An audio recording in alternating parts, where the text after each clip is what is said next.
ఎలా చెప్పాలి, ఎలా స్టార్ట్ చేయాలి అని మాత్రం నాకు తెలియదు. ఎలా ముగింపు చేయాలంటే చెప్పగలుగుతాను. ఎలా అంటే ఒక సామెత చెప్పారు పెద్దలు గతంలో, ఏమి జరిగినా మన మంచిగా అంటారంట. నా విషయంలో 26 రోజులు అదే జరిగింది. 26 రోజులు గత నెల 8వ తారీఖు, దాని ముందు అనుకోండి 6వ తారీఖు జగన్మోహన్ రెడ్డిని చిట్టిరెడ్డి అని 2.0 అని పోస్టర్లు పెట్టిన తర్వాత ఆ రోజు మరుసటి రోజు నుంచి 8వ తారీఖు నుంచి నా మీద ఎలా ఒక మనిషిని ఎలా తొక్కాలో, ఒక మనిషిని ఎలా ఇబ్బంది పెట్టాలో, ఒక మనిషిని ఎలా చంపేయాలో మానసికంగా అన్నీ చేశారు నా మీద.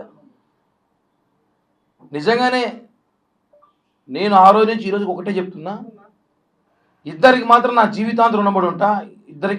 ఇద్దరికే జీవితాంతం రుణపడి ఉంటా. వాళ్ళకి నేను చచ్చే వరకు కూడా రుణం తీర్చుకోలేనంత రుణం చేయలేనేమో. వాళ్ళిద్దరిలో ఒకరు వచ్చి మా అధినేత పవన్ కళ్యాణ్ గారు. తప్పు చేయలేదు వాడు, పక్కన పెట్టండి, విచారణ వివరణ కోరిన తర్వాత తీసుకుందామని చెప్పి పవన్ కళ్యాణ్ గారు ఆ రోజు, అంటే వాస్తవాలు తెలియాలి, ఒక ఆరోపణ వచ్చినప్పుడు ఆ ఆరోపణలు వాస్తవాలుగా తెలుసుకోవాలని చెప్పి పవన్ కళ్యాణ్ గారు నన్ను నమ్మారు. రెండోది మీరు మీడియా, నేను తప్పు చేశాను లేదు మీకు అందరికీ కూడా తెలుసు. మీరందరూ కూడా 20 సంవత్సరాలుగా చూస్తున్నారు ఈ తిరుపతిలో. మీడియా, పత్రికా విలేకరు ప్రతి ఒక్కరికి కూడా పాదాభివందనాలు తెలియజేస్తున్నా, ఇంక్లూడింగ్ సాక్షితో సహా. ఎందుకంటే సాక్షిలో కూడా వాళ్ళ యాజమాన్య జీతం కోసం వాళ్ళు పనిచేస్తున్నారు పాపం, కానీ వాళ్ళు కూడా నా మిత్రులే.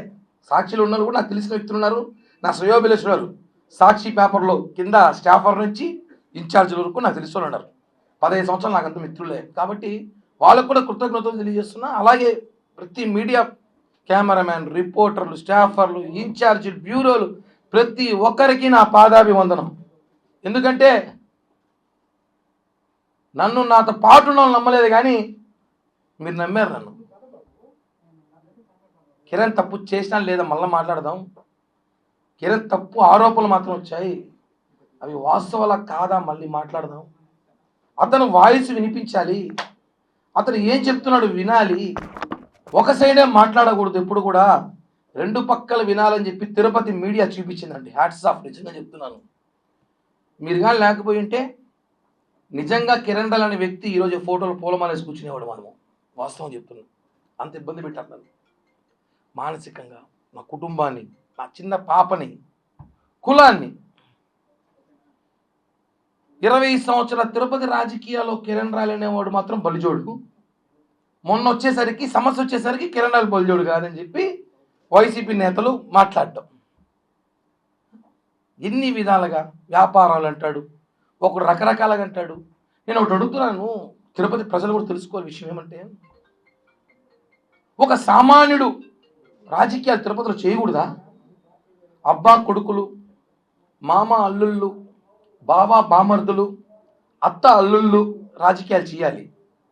ఒక సామాన్యుడు ఒక రోడ్డు పైన వ్యాపారం చేసుకున్నాడు కావచ్చు, ఏదో వ్యాపారం చేసుకున్నాడు కావచ్చు, చిన్నపాటి ఉద్యోగస్తుడు కావచ్చు, వాడు రాజకీయాలు చేయకూడదని చెప్పి రాజ్యాంగం చెప్పండి రా బాబు, రాజకీయాలు ఆపేసింది, వ్యాపారాలు చేసుకుంటాం. రాజకీయాలు చేయని ఖర్చుతో వస్తే మానసికంగా మనిషిని తొక్కుతారా? అంటే మీరు చేసింది ఆరోపణలో కుట్ర కిరణ్ రాయల్ మీద కాదు, ఒక కులం మీద. తిరుపతిలో కాపులు ఎదగకూడదా? అంటే ఏంటి? గత ఎన్నికల్లో 63,000తో మేము గెలిపించినామని చెప్పి తిరుపతిలో కాపులు ఎవరైతే లీడింగ్లో ఉన్నారో, పవర్ఫుల్గా ఉన్నారో, ఎవరైతే జనంలో ఉంటారో వాళ్ళని ఒక్కొక్కటిగా తొక్కాలని చెప్పి మీరు చూస్తారండి, రకరకాలుగా ప్రయత్నాలు చేస్తున్నారు. అంటే ఎట్ట అగ్ర కులాలలో మేము కాపులు ఉండకూడదా, రాజకీయాల్లో కాపులు ఉండకూడదా, బలిజలు ఉండకూడదా, ఉంటే వాడిని ఏ విధంగా తొక్కాలి ప్రయత్నం చేస్తారా? నేను మొదటి రోజు చెప్తున్నాను, అది ఓన్లీ కేవలం ఆ మహిళకు నాకు ఆర్థిక లావాదేవీలు మాత్రమే ఉన్నాయి. అందరికీ ఇప్పుడు ఇక్కడ ఎంతమందికి అప్పులు, మీకు అప్పులు లేవా? ఈ తిరుపతిలో ఎవరికి అప్పులే లేవా? అందరూ నిజాయితీగా డబ్బులు తీసేసుకుని పర్ఫెక్ట్గా కట్టేవాళ్ళు చెప్పండి, సన్మానం చేస్తే ఇంటికి వచ్చి. అప్పులు, ఆర్థిక లావాదేవీలు, వ్యాపారాలు వేరండి. దాంట్లో ఉన్న లావాదేవీలు గొడవలు జరుగుతాయి, డబ్బులు తీసుకున్నప్పుడు జరుగుతారు, తీసుకున్నప్పుడు ఒకరోజు సమయానికి ఇవ్వలేకపోతాం, ఒక నెల ఇవ్వలేకపోతాం, ఒక సంవత్సరం ఇవ్వలేకపోతాం.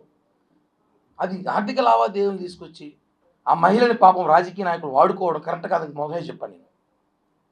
ఒక అమ్మాయిని రాజకీయాలు లాక్కండి, అది ఆర్థిక లావాదేవీలు మేము సెట్ చేసుకుంటాం, మాట్లాడుతున్నారు, సెటిల్ అవుతుంది.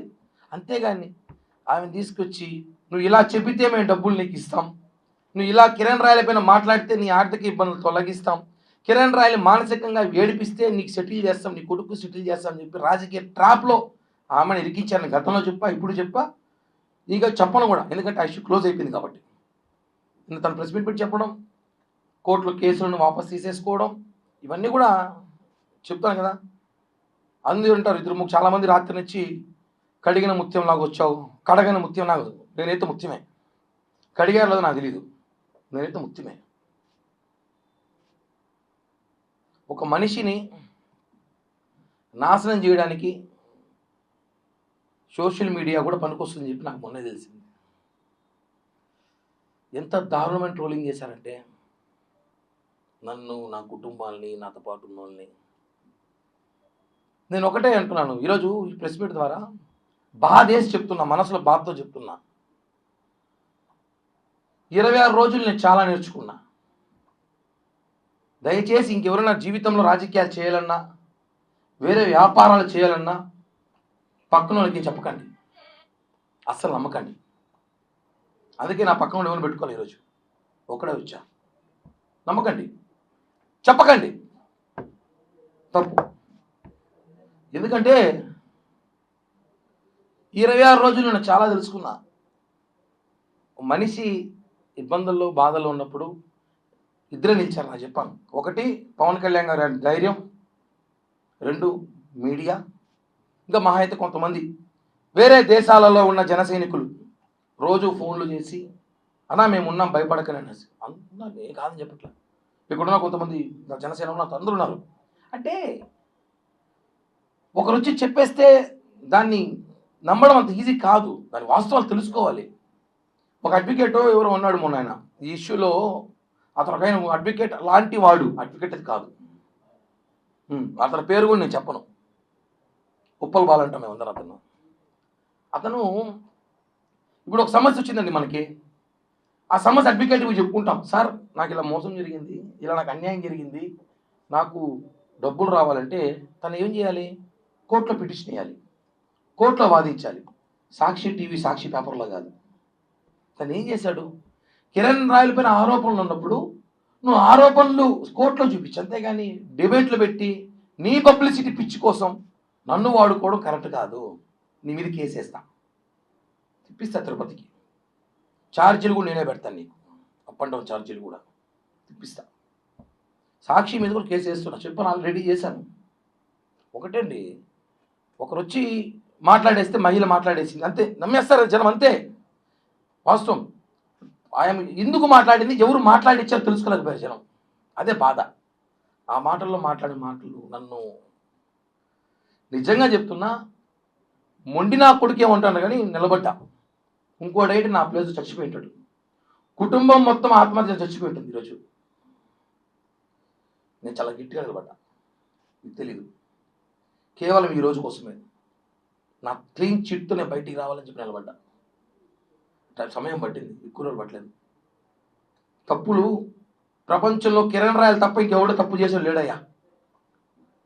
నా గురించే దేశం అంతా మాట్లాడుకుంది, కరెక్ట్ కాదండి. వాస్తవాలు తెలుసుకోండి, ఏం జరుగుతూ ఉందో ఏంటో. ఆవేశంలో ఆవిడ కూడా నా మీద చాలా మాట్లాడింది, నేను కూడా చాలా మాట్లాడా. అవన్నీ ఒక స్టాండర్డ్ కూర్చొని పోతా ఉంటాయి, కోపంలో రకరకాల మాట్లాడుతుంటారు, అవన్నీ కామన్. అవి ఆర్థిక లావాదేవీలు గతం నుంచి ఎన్నోదో చెప్పా, దాని మీద రాజకీయం చేయొద్దనేసి. బాధాకరం వేస్తుందన్న, కంట్రోల్లో ఉన్నాను, లేకపోతే చెరువు అయిపోయేది కన్నీళ్ళతో. చాలా కంట్రోల్గా ఉన్నా, చాలా కంట్రోల్గా ఉన్నా. మా నాయకుడే మాకు ఇన్స్పిరేషన్. తప్పు జరిగి దాన్ని ఆన్సర్ వచ్చేలోపు నానా బీభత్సం చేసి 25 రోజులు 26 రోజులు నా ఇంట్లో సభ్యులు బయటకు వచ్చి నిన్నటి దాకా కూడా బయటికి రాలా. అంటే తప్పు గురించి కాదు కానీ ప్యాంట్లు చూపించిన వాళ్ళు బాగుంటారు, భార్యలను వదిలేసి 2-3 అమ్మాయిలతో తిరిగేవాడు బాగున్నాడు, గంట అరగంట సొక్కాయలు ఇప్పేసినవాడు బాగున్నాడు. అసలు వీడియో ఒరిజినలా కాదా అనేసి ఆ అమ్మాయి చెప్తా ఉంది. ఆ వీడియోలో ఏముందో లేదో మీరు చూసారు, ఏం చేయాలి మాట్లాడడం అంటే అర్థం చేసుకోండి. కిరణ్ రాయల కుటుంబాన్ని నాశనం చేయాలని ప్రయత్నం చేశారా చెప్తున్నాం కదా. నేను దీనికన్నా ఎమోషనల్ కాలేను, నాకు ఎమోషనల్ తెలియదు. బేసిక్గా చాలా నాశనం చేయాలి, కిరణ్ రాయల కుటుంబాన్ని నాశనం చేయాలి అన్న ఒక ప్రయత్నం దాంట్లో చేసిన భాగమే కాదు చెప్తున్నాను. నేను నా కుటుంబం కాబట్టి నిలబెట్టాం, లేకపోతే ఈ పాటికి మీకు తెలియదు. మీరందరూ కిరణ్ రాయల ఈ మధ్య ఈ ప్రెస్ మీట్లో దాన్ని ఈ 10 రోజుల్లో చూస్తారు. ఈ 10 రోజుల్లో మేము ఎంత మానసికంగా నలిగిపోయామో మాకు మాత్రమే తెలుసు. నిన్నటి రాత్రి వరకు కూడా సరిగ్గా నిద్రపోని రాత్రులు గడిపాం మేము. అంటే అన్న, అప్పు వేరు, మర్డర్ వేరు, జైలుకి వేరు. ఆరోపణ చాలా కష్టం, నిందలు భరించలేవు. తిరుపతి తొట్టుంది, ఎక్కడ చూసినా నా గురించి డిస్కషన్ అంట. ఎవడు ఫోన్ చేసినాడు, వేరే సమస్యలు లేవు పాపం. ఎవడు అప్పులు చేసుకోడు, ఎవడు అందరూ చాలా చాలా పద్ధతిగా బాగా పద్ధతిగా బతుకుతున్నారు అందరూ. నా గురించి మాట్లాడాలి అందరూ కూడా. అన్ని విషయాలు బయటకు వస్తాయి, నేను కూడా సమయం సందర్భం చూసుకొని మాట్లాడతాను అంతే.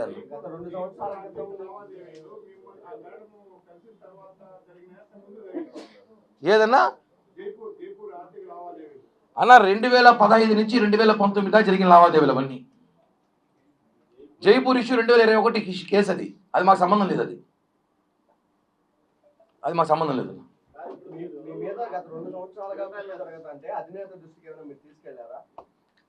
అందరికీ తెలుసు ఆ విషయం, అది తెలుసు.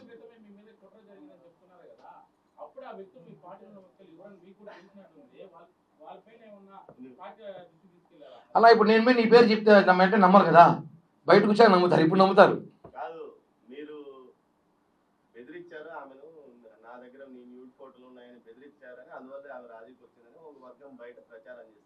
ఆమె చెప్పాలి, ఆ మాట చెప్తే బాగుండు. వాళ్ళెవరో చెప్పేది ఎందుకు, వాళ్ళు ఎవరో చూస్తారా? ఆ వర్గం ఎవరే కాదు, ఆ సాక్షిలో ఒక ఇద్దరు మాట్లాడిస్తామనంట అమ్మాయితో. నిన్న కూడా వాళ్ళ తమ్ముడు ఎవరో ఫోన్ చేసి మా తమ్ముడు చెప్పినాడంట ఈ మాట చెప్పని చెప్పినారనేసి. ఒకవేళ ఉంటే ఇండోలో అయితే నేను పెట్టినాం, ఒకవేళ ఉంటే మాత్రం ఇది మాత్రం వస్తాం చెప్తాను ఓపెన్గా. ఉంటే బాధితులు చెప్పాలి కానీ వాళ్ళు కూడా చెప్పేదట. ఏ టెక్నాలజీ రోజుల్లో కూడా ఏమున్నాయన్న పాలిటిక్స్ ఏమి లేవు. తాజా జగన్ మామ ఏదో అన్నాడు, దాని మీద కామెంట్ చేసే అవసరం ఉంది. ఎందుకంటే ఆయన జగన్ నిన్న ఆయన మాట్లాడుతూ చూసా కామెంటు, ఆయన లోకల్ ఖైదీకి ఎక్కువ, ఇంటర్నేషనల్ ఖైదీ తక్కువ, మధ్యలో ఉన్న ఖైదీ. ఆయనకు ఒకటే చెప్తున్నా, చెస్ ఉంటుంది కదా చదరంగం గేము, స్టార్టింగే రాజు చిక్కు పెట్టినోడు, ఎలుకలు ఏనుగులు సిపాయిలంతా పక్కకి తట్టి మళ్ళీ రాజు దగ్గరికి వెళ్తాం. ఇప్పుడు అందరూ ఆ పనిలో ఉన్నాం మేము. నీ దగ్గరికి వస్తాం, నీకు పెడతాం ఖచ్చితంగా. థ్యాంక్ యూ అన్న. జై హింద్.